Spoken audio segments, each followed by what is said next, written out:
안녕하세요. 네. 오늘은 제가 혼자 온 게 아니고 인사하세요. 안녕하세요. 모비입니다. 내가 이렇게 혼자서 막 떠들가기 심심하니까 물어보면 대답을 잘해요. 자, 보면은 눈이 부시게 그 프로에서 김 회장님이 늙으면 뭐가 좋냐고 이렇게 하니까 취직해라고 누가 잔소리도 안 하고 일해라고도 안 하고 사랑 때문에 열병을 앓지도 않고 늙으니까 너무 좋다고 그렇게 하는데 정말 저는 명답이라고 생각했거든요. 보통 혼자 있는 게 편하신 분들도 보통 아이가 아주 어렸을 때는 같이 이제 또래를 키우는 엄마들이 있으면 편해요. 그래서 제 같은 경우에도 제가 애를 잘 보기는 안 생겼잖아. 그래서 제 애가 어렸을 때는 언니들하고 참 많이 어울렸어요. 같이 이렇게 육아를 하는 언니들. 근데 그 당시에는 저는 하나였지만 보통 2명 정도를 낳아서 저랑 어울리던 언니는 둘째가 제 딸하고 이렇게 또래고, 그리고 언니들은 보통 한 8살 정도 많은. 지금은 뭐 저한테 하비님이 제 언니였으면 좋겠다 하지만 나라고 천하만한 언니 역할만 하고 싶겠나? 그건 아니잖아. 나도 뭐 언니 갖고 싶어요. 근데 제가 그때 일기 신도시에서 잠깐 신혼 때 살았거든요. 그때 이제 같은 단지 언니들하고 저는 좀 이렇게 많이 재밌게 지냈어요. 그래서 그 언니들 만나는 것도 딴 것도 아니고 뭐 제가 이제 애라 너무 심심한데 이제 유모차를 끌고 가면은 옆에 이제 하여튼 언니가 우리 집에서 커피 한잔 하려고 이래서 제가 이제 낚인 거죠.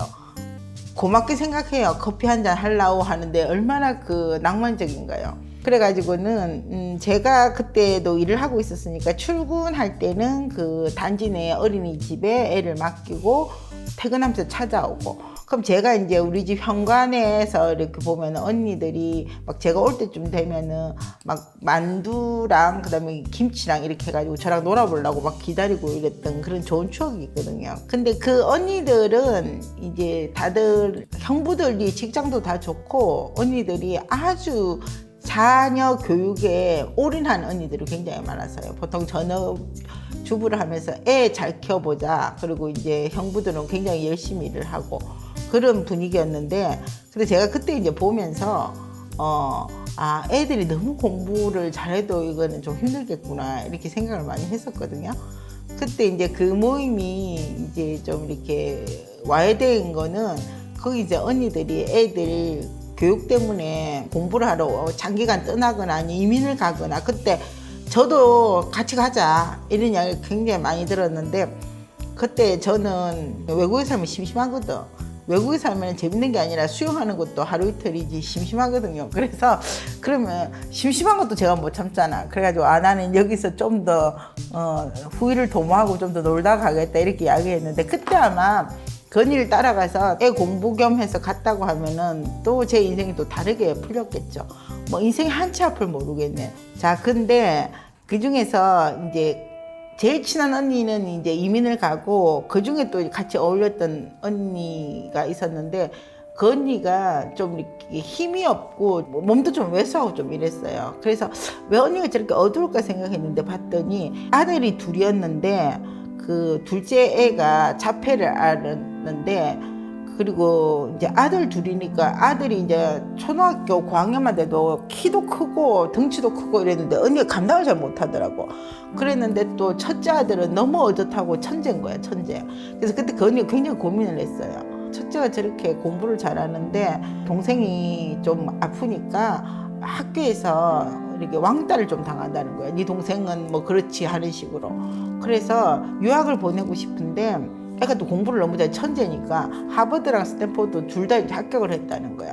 그런데 그때 형부가 직장이 좋긴 했지만 그때 형부 월급으로 가지고 애를 이렇게 그 스탠포드에다 공부를 시키면서 하기가 그게 여유로운 거는 솔직히 아니잖아요. 근데 그때 제가 20대 때 그 삼성 임원진들 그 가르쳤을 때 그때 그 자녀분들이 굉장히 외국에서 공부를 많이 했는데 그 당시만 해도 이랬어요. 뭐 학비랑 뭐랑 해서 1억씩 든다고 이렇게 이야기를 많이 했기 때문에 어지간히 벌어서는 그 미국에서 공부를 시키기가 쉽지 않다고 그랬는데, 이제 그 중에서 애가 너무 똑똑하고 그리고 또 굉장히 어젓해. 그런 상태에서 애가 그렇게 열심히 하면 밀어주고 싶잖아요.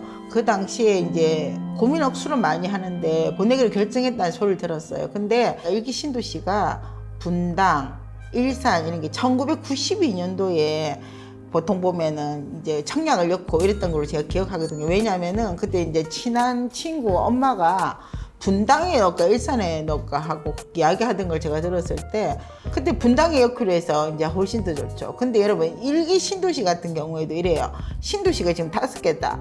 그러면 국가에서 이렇게 그게 내려오잖아요. 그러면은 그때 뻔히 분당이 제일 비쌀 거라고 정해진 답이에요. 이게 왜냐면은 일산도 그렇고 분당도 그렇고 33평이 분양가가 다 5,200으로 제가 기억하거든요. 다 아파트가 같은 그걸로 이제 청약을 해가지고 분양을 했지만 지나고 나서 국가가 그 예산에 신도시에 들어가는 예산에 50%는 분당에 주고 25%는 일산에 쓰고 나머지 25%로 평촌, 삼본, 그 다음에 신중동 막 이런 식으로 그러니까 뻔히 인프라가 분당이 더 좋죠. 그리고 말 나온 김에 하는 건데 일기 신도시의 뭐 재건축은 여러분이 기대를 안 했으면 좋겠네요. 왜냐하면은 그냥 뭐 재건축하자 이래가 되는 게 아닙니다. 보통 국가에서 도시를 만들 때 수도 이런 게 있잖아요. 뭐 도로 이런 게 있잖아. 그런 걸로 친다고 하면은 일기 신도시에도 계획을 했었는데 거기서 재건축을 한다고 하면 용적률도 안 나오지만 리모델링은 그 늘어나는 세대수가 그렇게 크지 않아요. 그래서 그까지는 상대를 할 수 있지만 예를 들어서 보통 우리가 재건축을 하면은 막 800세대 뭐 이런 식으로 더 생긴다고 치자. 그러면은 그 사람들이 하수도 그 다음에 뭐 수도 이런 식으로 도시 계획에 이게 포화 상태라고. 그러니까 그런 것도 다 생각해야 된다고. 뭐 집만 부사가 되는 거 아니에요. 여러분도 그런 거를 그냥 너무 쉽게 생각하면 안 된다고요. 이게 있잖아요. 사람의 머리라는 게. 생각을 좀 해보는 거죠. 우리가 예를 들어서 눈이 엄청 어디서 잘해. 그럼 눈이 어디서 누가 너무 이뻐. 그 눈을 가지고 내 얼굴에 이렇게 한다고 해서 얼굴이 그렇게 변하지가 않아요. 제일 중요한 게 말했죠. 모든 건 다 좋아라고 좋아.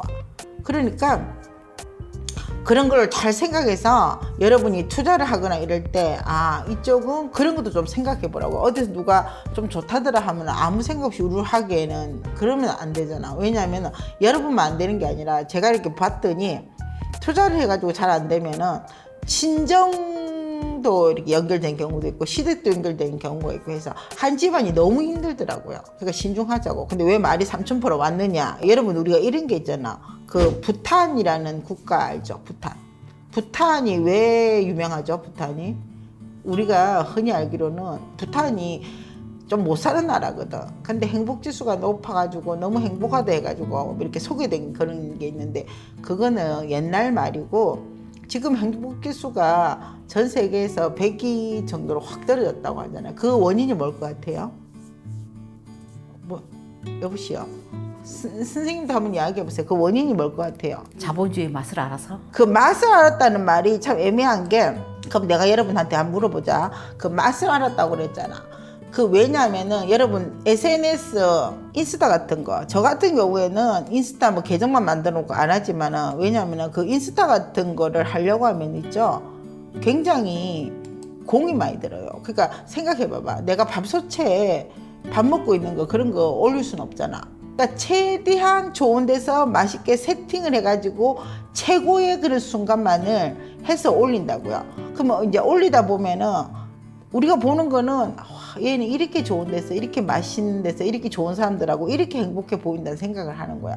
그러니까 부탄이라는 나라에 인스타니 아니면은 뭐 다른 사람의 생활을 보게 되면서 상대적으로 왜 이렇게 나는 못 살까 하면서 너무너무 불행했다고 느끼게 되는 거야. 그러니까 이 비교라는 게 굉장히 힘들다고.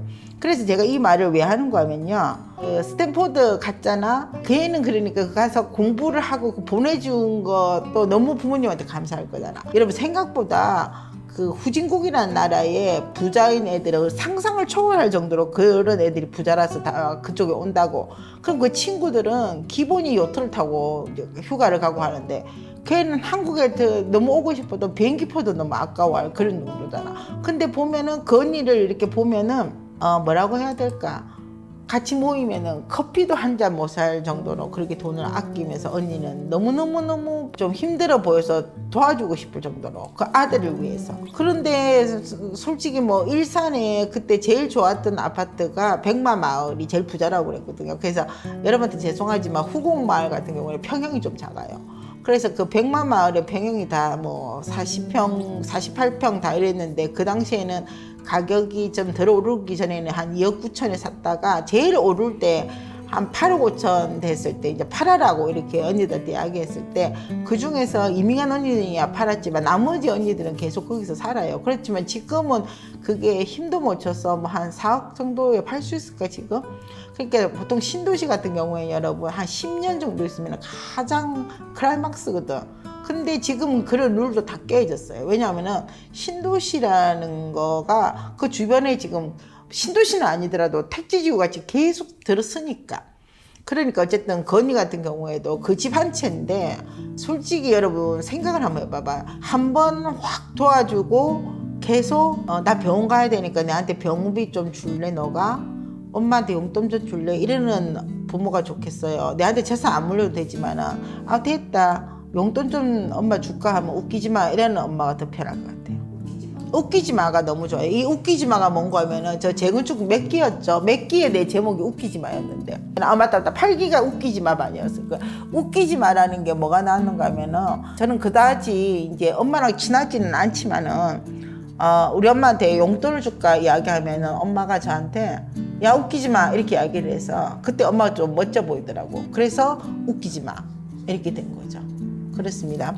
근데 그 보면은 이야기를 왜 하는가 하면은 제가 질문을 굉장히 많이 이렇게 받는 게 50이 넘고 그러니까 우리 학군부가 벌써 이제 8년째니까 학군부에 들어와서 같이 늙어가는 거야. 40대 때 들어왔는데 그분들이 벌써 이제 50이 넘고 보통 부인분이 50이 넘으면은 남편분은 이제 한 50대 후반 정도 되면은 퇴직을 보통 거의 다 하시잖아요. 하는데 그때 되면은 애들이 보통 한 2명 정도 있는데 이제 대학을 들어가거나 안 그러면 대학원이나 안 그러면 이제 사회에 나가거나 이런 식으로 되는데 그런 분들이 질문에 정년에 대해서 굉장히 많이 물어보세요. 물론 뭐 정년은 다 세무사님하고 의논을 하지만 제가 보기에는 그 정년에 대해서 물어보셨을 때 본인이 50이라고 하지만 우리가 잘못해가지고 90살까지 사는 것도 너무 당연할걸요. 이게 운이 나쁜 100살까지 살면 어떡해. 그러기에는 여러분 우리가 돈을 벌 수 있는 기간은 우리가 25살까지는 우리가 준비 기간이라 친다고 하면은 우리가 바짝 이렇게 사회생활을 하면서 돈을 벌고 그다음에 노후를 준비하고 할 수 있는 기간이 길어봤자 한 25년 30년 동안 했는데 우리가 내 스스로 나를 먹여 살려야 할 기간은 50년일 수가 있잖아. 운이 나빠서. 근데 우리나라가 노인 인구가 너무 갑자기 많아지면서 노인 빈곤층이 너무 많잖아요. 생각보다 너무 많더라고. 그런 와중에 왜 제가 이렇게 진짜 매일에 보면 질문 같은 거 보면은 50만 넘으신 분들은 어떻게든 애들한테 집 한 채는 다 정리를 하고 싶다고 말씀하시는데 제가 보기에는 본인들 노후 대책도 턱없이 모자라는 것 같은데 자식은 있죠. 저도 제 애한테 껌뻑 죽지만 노후에 제일 방해되는 최고의 덕목이 자식 아닌가요? 그러니까 우리가 나는 젊으니까 그 생각 안 해도 된다고 이랬지만 저도 30대를 지났고 40대에 재기하려고 굉장히 노력을 했고 다 겪어보고 보니까 여러분 있죠. 똑같아요. 성공한 사람이나 자기가 뭐 어떤 사람이나 걱정하는 게 세 가지가 똑같아요. 그 세 가지가 뭘 것 같아요? 노후에 걱정하는 게. 내 주위에 누가 있는가? 그러니까 제일 중요한 게 뭐냐면 건강. 왜냐면은 누구한테 부축을 받아가서 그러면은 이게 안 되잖아. 제일 중요한 게 건강. 그 다음에 뭔데? 그 다음에 뻔하죠. 돈, 경제력. 그 다음에 내 인맥, 친구. 그러니까 외로움, 고독 이런 거죠. 그 세 가지가 다 똑같은 거야. 그러니까 제 꿈이 뭐냐고 하면은 저 꿈은 너무 소박해요. 제가 늘 그래요. 내가 돈을 많이 벌어야 되는 이유는 뭔가 하면은 제가 풀빌라를 빌려서 여행을 데리고 가려고 저는 돈을 많이 벌어야 된다고 하거든요. 왜냐하면은 보세요. 이게 모든 게 다 있어요. 왜냐하면 여행 가려고 하면은 걸어야 되니까 건강해야 될 거고, 풀빌라 빌리는데 거의 막 놀러 갔다 하면은 몇십만 원 깨지. 그 정도의 그 능력은 충분히 있어야 되는 거고, 그 다음에 같이 갈 친구들이 있어야 되는 거잖아요. 그러니까 그 세 개가 다 갖춰져야 되는 거야. 그러니까 제가 옛날에 그 데이컴에서 친했던 그 분들이, 그 이모님들이 뭐라고 하는 거, 저는 선생 진짜 나이 들어서 꿈이 그겁니다. 그때 그분들 나이가 제 나이잖아요. 평생 이제 골프를 칠 수 있게. 그러면 그게 다 들어가 있는 거예요. 골프 치려면 돈이 있어야 되고, 같이 칠 친구들이 있어야 되고, 그 다음에 내가 골프 치려면은 건강해야 될 거잖아. 그 세 가지가 딱 그건 거예요. 그런데 이 중에서 가장 방해가 되는 게 누구냐고 나왔어요, 설문이.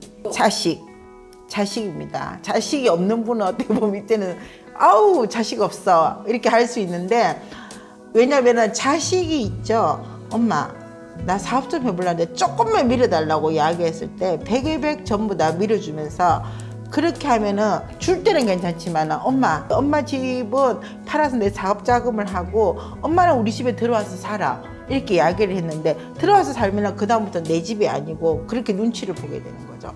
그러니까 여러분 정신을 똑똑히 차려야 돼요.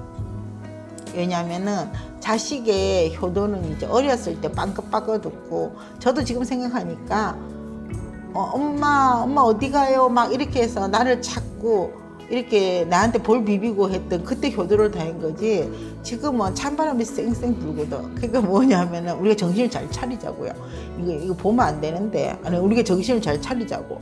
그렇습니다. 그러니까 얼마 전에도 제가 그걸 좋아해요. 이렇게 쇼핑하는 걸 좋아하거든요. 그러니까 우리 집에 택배가 좀 많이 올 거잖아. 그러면 저한테 이렇게 대체 몇 개가 오는 거예요. 이런 식으로 해요. 전부 다 제 돈으로 서고 하는데도 이렇게 눈치를 보면은, 제가 하면은 진짜 용돈이라도 받으면은 그 눈치를 봐서 어떻게 살겠습니까? 그러니까 우리가 우리의 노후를 생각했을 때는 어떻게 해야 된다는 거를 미리 생각하고 하는 거죠. 완전히 아줌마 수다처럼 됐다, 그죠? 예. 뭐라고요, 인사가? 뭐라고? 완전체를 향해서. 다음 시간에 봬요.